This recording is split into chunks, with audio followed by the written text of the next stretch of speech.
آپ کی والدہ فرماتی ہیں حضرت امام اعظم ابو حنیفہ سے کہ مجھے ایک عالم ایک نام بتایا کہ مجھے ان سے مسئلہ معلوم کرنا ہے.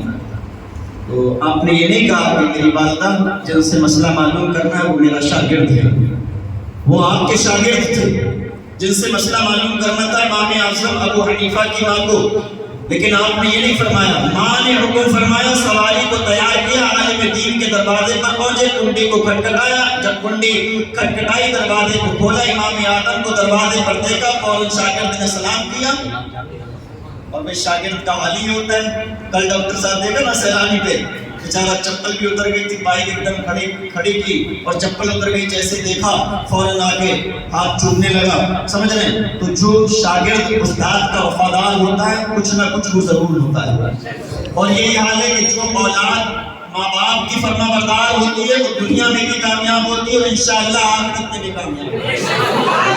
جو ماں باپ کی فرما بردار ہوگی، اور جو سوچ لو جو ماں باپ کے نہیں ہے تو پھر اس کی دنیا بھی نہیں ہے اور آخرت بھی نہیں ہے. امام اعظم ابو حنیفہ فرماتے ہیں کہ میں نے سواری کو تیار کیا، عالم دین کے دروازے پر پہنچ گیا. اور جب میں عالم دین کے دروازے پر پہنچا تو پتہ کیا چلا کہ جناب والا جیسے شاگرد نے دیکھا نا تو فوراً سلام کیا اور کہا حضور، ہاتھ بات کر کہا حضور مجھے یاد فرما لیا ہوتا میں آ جاتا. امام اعظم ابو حنیفہ فرماتے ہیں میری والدہ کو آپ سے کوئی مسئلہ معلوم کرنا ہے. انہوں نے اشارہ کیا حضور میں تو شاگرد ہوں، آپ میرے استاد ہیں. امام اعظم نے فرمایا نہیں، میری ماں کو کوئی مسئلہ معلوم کرنا ہے، انہیں بتا دیجئے گا. انہوں نے وہ مسئلہ پوچھا، عالم دین نے حل کر دیا. اور پتہ کیا چلا کہ جب آپ واپس تشریف لے کر آ گئے، دوسرے دن 10 جگہ جب لگی، امام اعظم اپنی گدی پر بیٹھتے ہیں. وہ سب سے پہلے حضرت امام اعظم ابو حنیفہ رضی اللہ تعالیٰ عنہ کی بارگاہ میں آئے. آنے کے بعد عقیدہ پیش کیا، حضور آپ تو ہمارے استاد ہیں، ہم آپ کے شاگرد ہیں، آپ کی والدہ ہیں، آپ ان کے لختے جگر ہیں. بلکہ ہماری کوئی بات ہوتی ہے، ہمارا کوئی مسئلہ ہوتا ہے، ہم کسی مسئلے میں اٹک جاتے ہیں تو حضور ہمیں آپ کی رہنمائی کی ضرورت ہوتی ہے، ہمیں آپ کی اصلاح کی ضرورت ہوتی ہے، ہمیں آپ کی ضرورت ہوتی ہے. آپ ہمارے مسئلے کو حل کرتے ہو، آپ اس کا جواب عنایت فرماتے ہو. لیکن حضور آپ ان کے لختے جگر ہیں اور وہ آپ کی ماں ہے. پتہ یہ چلا کہ آپ بھی تو مسئلے کا جواب دے سکتے تھے لیکن آپ نے کیوں نہیں دیا. امام اعظم ابو حنیفہ کی اس بات سے ہمیں سبق حاصل کرنا چاہیے. آپ نے فرمایا بے شک میں اس مسئلے کا جواب دے سکتا تھا لیکن میری ماں نے مجھ سے سوال نہ کیا تھا بلکہ تمہاری طرف آنے کا اشارہ فرمایا. تو میں تمہاری بارگاہ میں تمہارے گھر پر اس لیے اپنی ماں کو لے کر آیا کہیں ایسا نہ ہو کہ بروز قیامت کہیں ایسا نہ ہو کہ میں ماں کا نافرمان میں میری گرتی ہو. اس لیے کہ میری ماں نے حکم فرمایا، میں نے فوراً اپنی ماں کے حکم کو مانا، سواری کو تیار کیا، آپ کے دروازے تک لے گیا.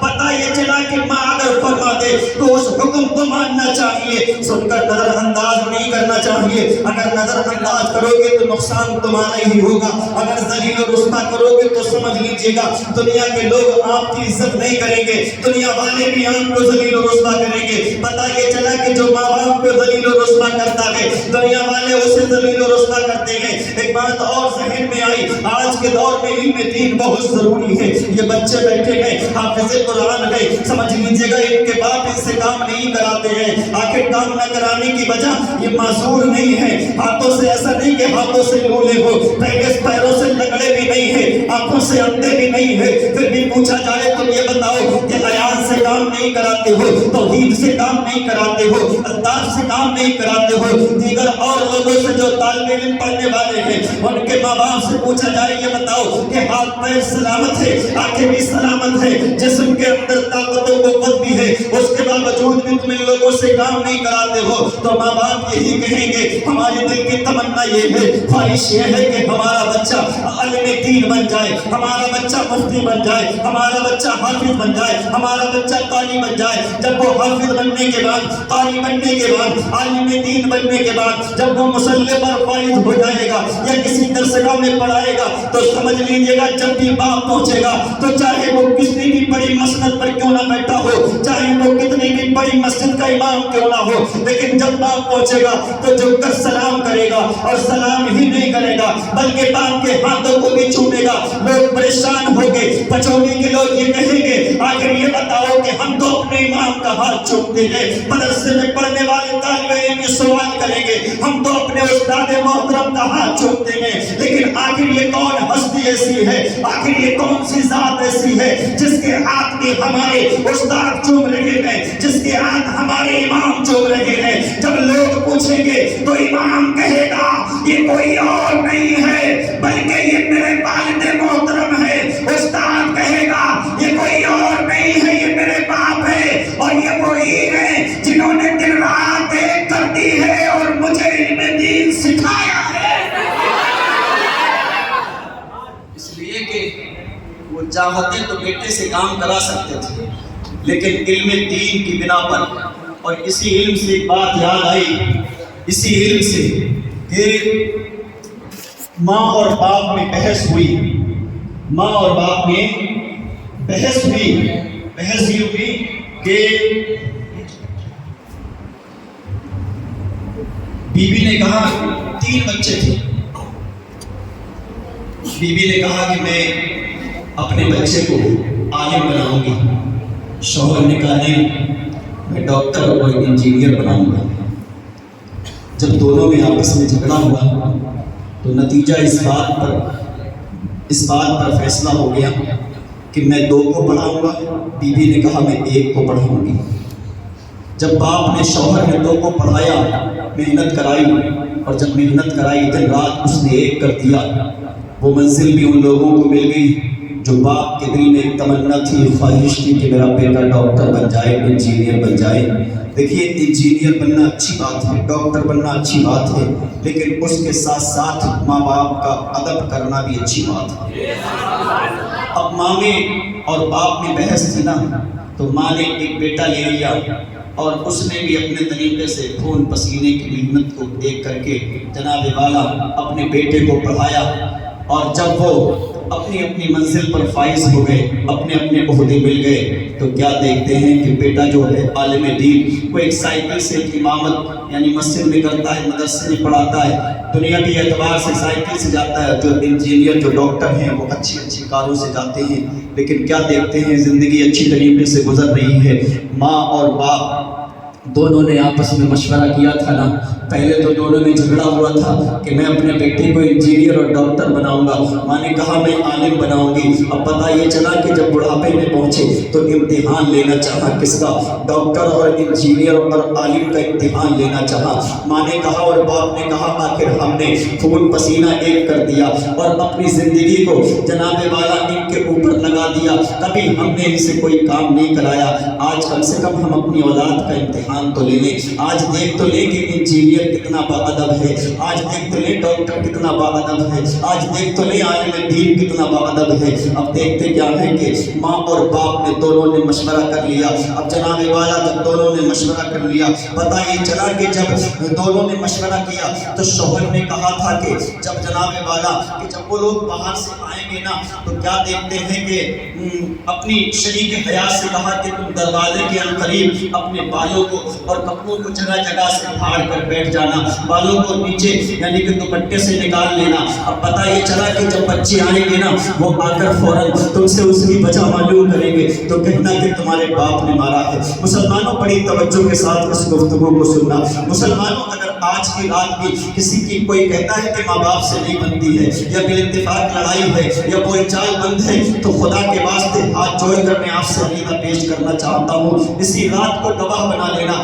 اسی رات کو اپنے ماں اور باپ سے معافی تلافی کر لینا۔ قسم خدا کی مسلمانوں، اللہ اسی مہینے کے صدقہ طفیل سے، اسی رات کے صدقہ طفیل سے مالک و مولا تمہاری مغفرت فرما دے گا، تمہاری آسانیاں اور تمہاری پریشانیاں حل فرما دے گا۔ اب کیا دیکھتے ہیں کہ ماں اور باپ میں مشورہ ہو گیا ہے. باپ نے کہا تھا میں کونے میں بیٹھ جاؤں گا ایک طرف اور تو دروازے پر بیٹھ جانا. اب دیکھتے کیا ہے کہ جس طریقے سے جو مشورہ کیا تھا نا اسی طریقے سے بچوں کا امتحان لینا چاہا. اس لیے کہ جب باپ کسی کی مزدوری کرتا ہے اور اپنے بیٹے کی فیس کو جمع کرتا ہے تو کم سے کم جب وہ فارغ ہو جائے نا, ڈگری کو حاصل کر لینا, تو اسے معلوم کرنا چاہیے کہ میرے باپ نے دوسرے کی محنت کی تھی, میرے باپ نے پٹے پر اینٹیں پاتی تھی, میرے باپ نے دوسرے کی محنت اور مزدوری کر کے اگر چوری بھی کرنا پڑی تب بھی میرے باپ نے کر کے مجھے پڑھایا. لیکن کبھی ٹیچر سے ڈانٹ نہ پڑنے دی, کبھی جناب والا پرنسپل سے ذلیل و رسوا نہ ہونے دیا, وقت کے ساتھ فیس کو جمع کر دیا.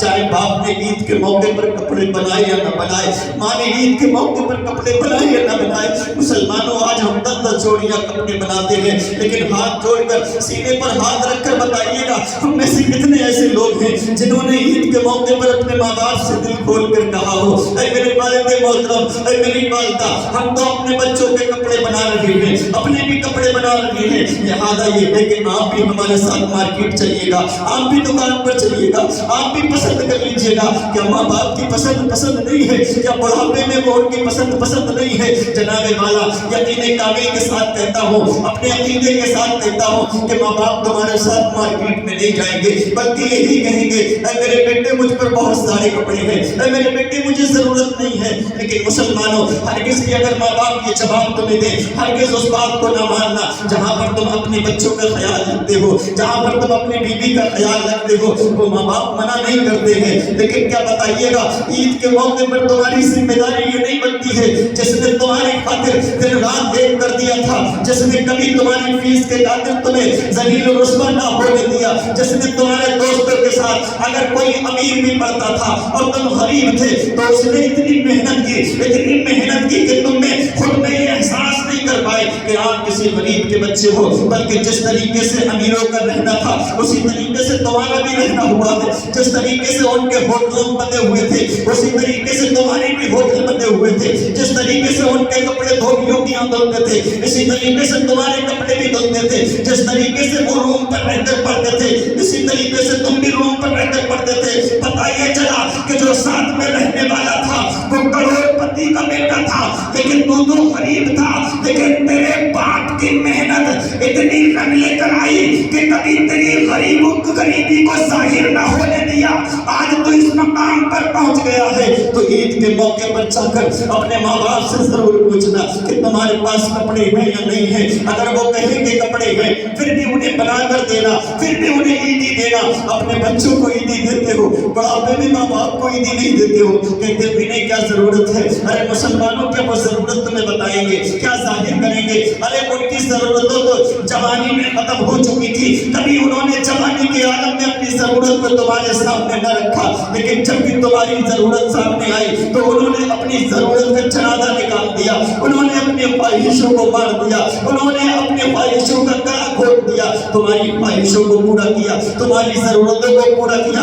آج تم کہتے ہو بڑھاپے میں ضرورت کیا ہے؟ ارے ہزاروں ضرورتیں ہوتی ہیں, اور میں تو ایک جملہ یہ کہوں ضرورت ماں باپ کی ہو یا نہ ہو لیکن تیری ضرورت ہے. تو یہ چاہتا ہے کہ دنیا سمجھ جائے, تو یہ چاہتا ہے کہ آخرت سمجھ جائے, تو سمجھ لیجئے گا ماں باپ کا دل کھول کر خرچ کیجئے گا, ماں باپ کا خیال رکھیے گا. مسلمانوں آج عید کے موقع پر کتنے ایسے نوجوان ہیں جو اپنے باپ سے عید نہیں ملتے ہیں, پڑوسی سے ملتے ہیں, پڑوسی سے ملتے ہیں, رشتہ دار سے ملتے ہیں, احباب سے ملتے ہیں, دوست سے ملتے ہیں, امام سے ملتے ہیں, حافظ سے ملتے ہیں, پیر سے ملتے ہیں. جو جس عہدے پر ہوتا ہے اس سے اسی انداز میں عید ملی جاتی ہے. بتائیے گا, دل پر ہاتھ رکھ کر بتائیے گا, باپ سے بڑا کوئی پیر ہو سکتا ہے, باپ سے بڑا کوئی امام ہو سکتا ہے, باپ سے بڑا کوئی دوست ہو سکتا ہے, باپ سے بڑا کوئی احباب ہو سکتا ہے, ہرگز کوئی باپ سے بڑا پیر نہیں ہو سکتا.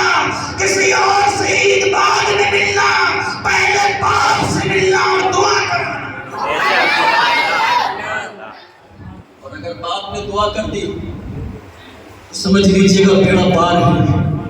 پھر ہزاروں سے آپ عیدیں ملے, عید کی نماز پڑھے, سب کچھ قبول ہے, لیکن اگر باپ ناراض ہے اور باپ کے سینے سے نہیں لگے گا تو کیا اسے انتظار نہیں ہوتا ہے کہ میرا بیٹا گھر پر ہے، پردیش سے آ گیا ہے، میرا بیٹا کام کاج کو چھوڑ کر بیوی کے درمیان، بچوں کے درمیان ہے؟ کبھی احساس تو کرو، تمہاری بیوی فون کر دے، ایک فون پر جناب والا لبیک کہتے ہوئے نظر آتے ہو۔ ان ماں باپ سے پوچھئے گا جو بڑھاپے کے عالم میں 70 سال ہو چکے ہیں اور 20 سال یا 15 سال سے تیری بول چال نہیں ہے، کم سے کم ان سے پوچھئے گا کہ ان کے دل کا حال کیا ہوگا۔ کیا دیکھتے ہیں جناب والا، ڈاکٹر اور انجینئر عالم دین کا امتحان لینا چاہا تو باپ نے کیا کہا کہ دروازے کے قریب بیٹھ جانا، بالوں کو الجھا لینا اور کہنا کہ اگر وہ پوچھے کہ یہ حال کس نے کیا ہے تو کہنا کہ تیرے بوڑھے باپ نے مارا ہے، وہ بڑھاپے میں جناب والا مجھے پریشان کر رہا ہے۔ کیا دیکھتے ہیں کہ ڈاکٹر کی جب سواری آئی ہے، دروازے کو کھٹکھٹایا، ماں نے کھولا تو ماں کو دیکھا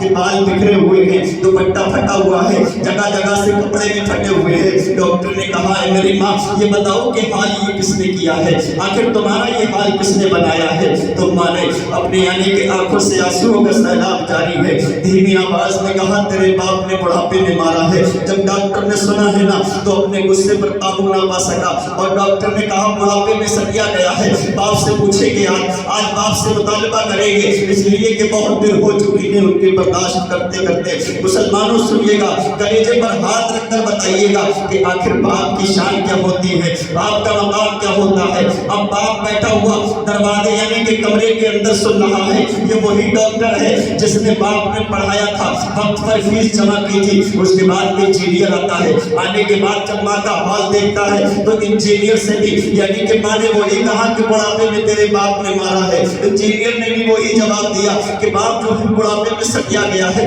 پاگل ہو گیا ہے، آج کھانا بعد میں کھایا جائے گا، پہلے باپ سے پوچھا جائے گا، پہلے باپ سے سوال جواب ہوگا۔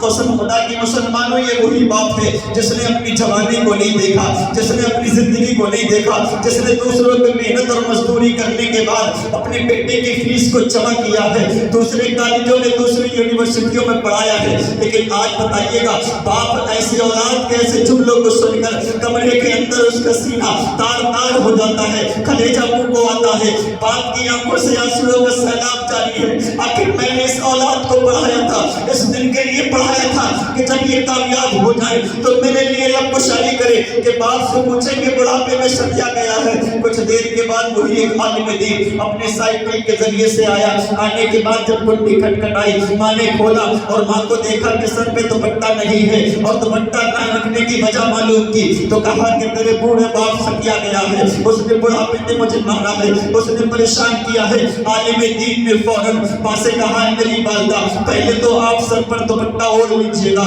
اس لیے کہ کنیز فاطمہ ہو اور کنیز فاطمہ کی یہ شان نہیں ہے کہ اس کا سر ننگا ہو بلکہ دوپٹہ اوڑھ لیجیے گا۔ جب دوپٹہ اڑایا عالم دین نے کہا ماں اطمینان و سکون کے ساتھ بیٹھیے گا، آخر آپ جو باپ کے لیے ایسے جملے بول رہی ہو یہ جہنم کا ایندھن ہے۔ پتہ یہ چلا کہ شوہر کا مرتبہ وہ ہے، یہاں تک ملتا ہے سرکار کی حدیث پاک کا مفہوم ہے کہ شوہر کے جگہ جگہ کوڑے نکل آئے، جگہ جگہ کوڑے نکل آئے اور ان میں سے مہی نکلنے لگے، پیپ نکلنے لگے۔ پھر سرکار فرماتے ہیں عورت اگر اس کو اپنے منہ سے تو پیپ کو چاٹے اور چاٹنے کے بعد جگہ جگہ جو کوڑے نکل لگے ہیں ان پیپوں کو اپنی زبان سے چاٹے، پھر سرکار فرماتے ہیں پھر بھی عورت اپنے شوہر کا حق ادا نہیں کر سکتی ہے۔ عالم دین نے فرمایا میری ماں آپ باپ کے لیے ایسے جملے بولو گی نا تو پھر جہنم کا ایندھن بنو گی۔ فوراً یعنی کہ منہ پر انگلی لگا دی اور کہا اگر کوئی مسئلہ بھی ہے تو بیٹھ کر بات چیت کر لیں گے، اگر کوئی بات بھی ہے تو باپ سے بات چیت کر لیں گے۔ لہٰذا کیا ہے عالم دین نے توہین نہیں کی، بے عزتی نہیں کی، کمرے میں باپ بیٹھا ہوا ہے جس کے اوپر ساری زندگی اپنی نچھاور کر دی۔ ان بیٹوں نے کہا تھا کہ بڑھاپے میں سٹیا گیا ہے، انہوں نے کہا تھا کہ باپ سے پوچھیں کہ بعد میں کھانا کھائیں گے، لیکن ایک عالم دین کی شان تو دیکھے، علم دین کی پہچان تو دیکھے کہ ماں نے اپنے کلیجے سے لگا کر پڑھایا تھا لیکن کوئی اتنا عشق و آداب نہیں دیا۔ لیکن جب بات ماں کی آئی اور باپ کی شان میں توہین کرتی ہوئی نظر آئی تو فوراً ماں کو سمجھایا اے میری والد محترم اگر تم ماں کی شان میں گستاخی کرو گی تو جہنم کا ایندھن بن جاؤ گی، اگر کوئی مسئلہ ہے تو بیٹھ کر بات چیت کر لی جائے گی۔ باپ جو تھا کمرے سے باہر نکلا اور نکلنے کے بعد جناب والا دونوں آپس میں مل کر خوب روئے۔ باپ نے کہا میری بھی میں نے جو تمنا کی خواہش کی تھی وہ غلط تھی، اور ماں نے جو کہا تھا میں نے کہا تھا نا کہ مجھے ایک بات کی ٹینشن ہوتی ہے، ایک بات کی غم ہوتی ہے۔ باپ نے کہا کس بات کی ٹینشن ہوتی ہے؟ ماں نے ایک دن جذبے میں آ کر کہہ دیا اس بات کی ٹینشن ہوتی ہے کہ اگر میرے 3 بچے ہیں، میرا ایک بچہ عالم دین ہے، مجھے ٹینشن اس بات کی ہوتی ہے، فکر اس بات کی ہوتی ہے اگر میرے 3 بچے عالم دین ہوتے تو بروز قیامت میں علماء کی ماں کہہ کر پکاری جاتی، آج بروز قیامت ایک عالم دین کی ماں کہہ کر پکاری جاؤں گی۔ اگر 2 بچے اور بھی عالم ہوتے تو بروز قیامت جب مجھے پکارا جاتا تو ایک علماء کی ماں کہہ کر پکارا جاتا۔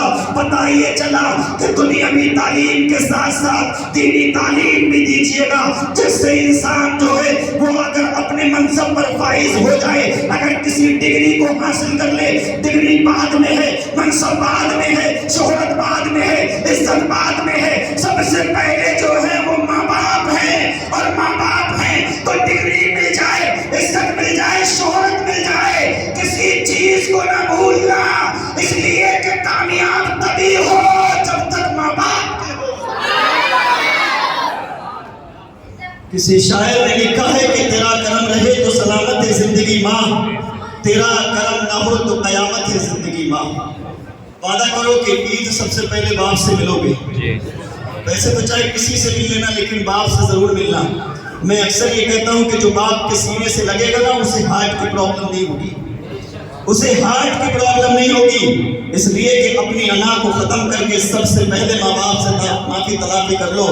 ارے بڑے خوش نصیب ہو تم لوگ کہ جو تم بھی گھر پر ہو، تمہارے ماں باپ بھی تمہارے درمیان ہیں۔ کبھی ان لوگوں سے پوچھئے گا جو 10 سال کے بعد اپنے گھر پر آتے ہیں، 6 سال کے بعد، 2 سال کے بعد اپنے گھر پر آتے ہیں۔ جناب والا زندگی وہ بھی گزار رہے ہیں، زندگی آپ بھی گزار رہے ہیں، پر یہ دیکھیے گا کہ ہر دن آپ ہر وقت ماں باپ کے پاس ہیں، لیکن پھر بھی کچھ ایسے بد نصیب ہیں کہ اپنے ماں باپ سے لڑائی کر رکھی ہے، اپنے ماں باپ سے بول چال بند کر رکھی ہے۔ میں تو اللہ کی بارگاہ میں دعا کروں گا اللہ رب العزت سب سے پہلے مجھے اپنے ماں باپ کا فرما بردار بنائے، اور اس کے بعد اللہ رب العزت آپ کو بھی اپنے ماں باپ کا فرما بردار بنائے۔ مالک و مولا کی بارگاہ میں دعا ہے کہ بولنے میں صحبن یا قصدن لفظن خطن اتبن احتراما مانن جو بھی غلطیاں ہیں اللہ اس کو معاف فرمائے۔ ایک مرتبہ کلمہ طیبہ پڑھیے گا، لا الہ الا اللہ